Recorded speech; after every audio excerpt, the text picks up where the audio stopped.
Okay, so it's day 20. Chapter 4 is completed. I'm doing the video much later. I went to a night screening around 7 o'clock of The Green Inferno, which I've been wanting to see for years and years and years. Almost as,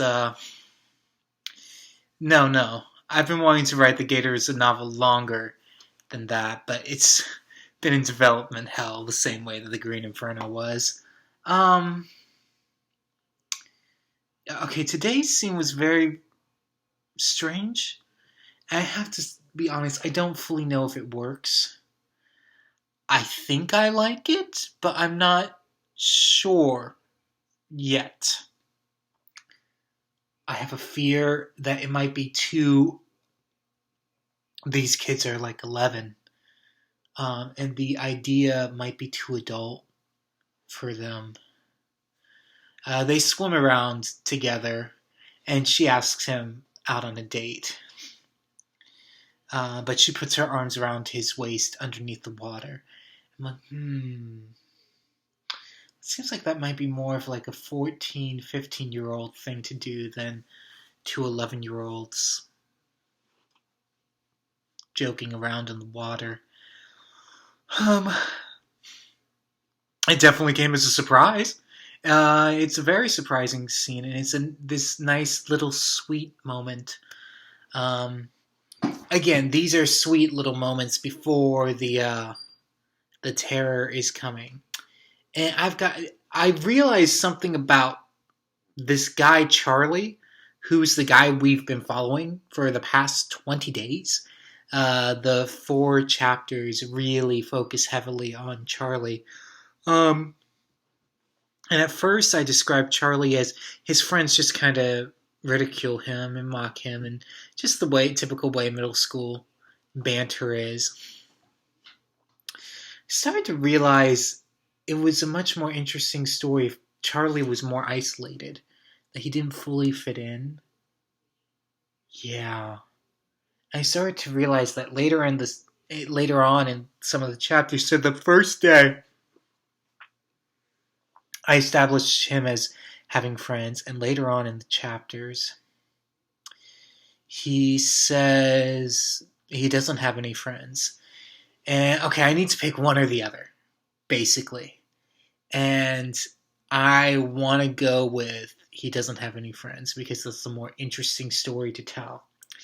Now, what this means for me this weekend is that I need to go through and read the 20,000 words. I need to go through these 4 chapters and do little tweaks, maybe rearranging of some scenes here or there. Get it to a place that I'm happy, that I'm comfortable with. And even if it's not there, I need to continue forward with chapter 5 anyways on Monday. So I'm giving myself 2 days where I'm not taking a break from the novel, but I am taking a break from new material.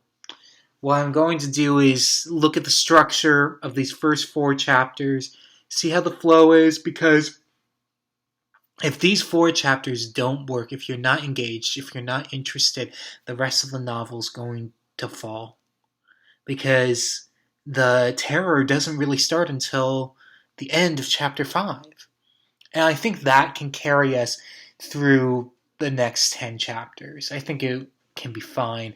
Although there's still some other themes I want to explore with this. And we have to remember this is novel length. So I need to try to pace myself better. Another thing I discovered early on, because most of my main characters are younger, I tried to write in a vocabulary that they would use, so very limited in word descriptions and all of this other stuff.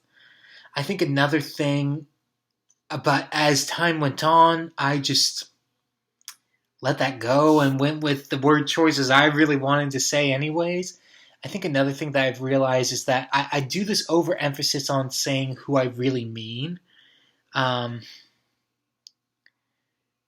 Because I want people to know exactly who I'm thinking, and I might be giving the audience too much. And it's so if I'm saying Charlie's walking with Everett, he didn't want him to know what was going on inside his head. It's like, do you know who I'm talking about? Or do I need to re-emphasize Charlie didn't want Everett to know what was going on inside Charlie's head? You see, I need to... Gosh, I really need to think about this. Yeah, it's time to do some tweaking, some structuring. Anyways, that's it for this week in terms of videos. I'm not going to be doing a video on the tweaking stuff. That belongs to me. And I will talk to you guys again on Monday when I have another new 1,000 words done. Thanks if you're sticking with this video series. My goodness, you rock. Yeah, so just remember the mantra. The Gator. It's exactly what you think it is.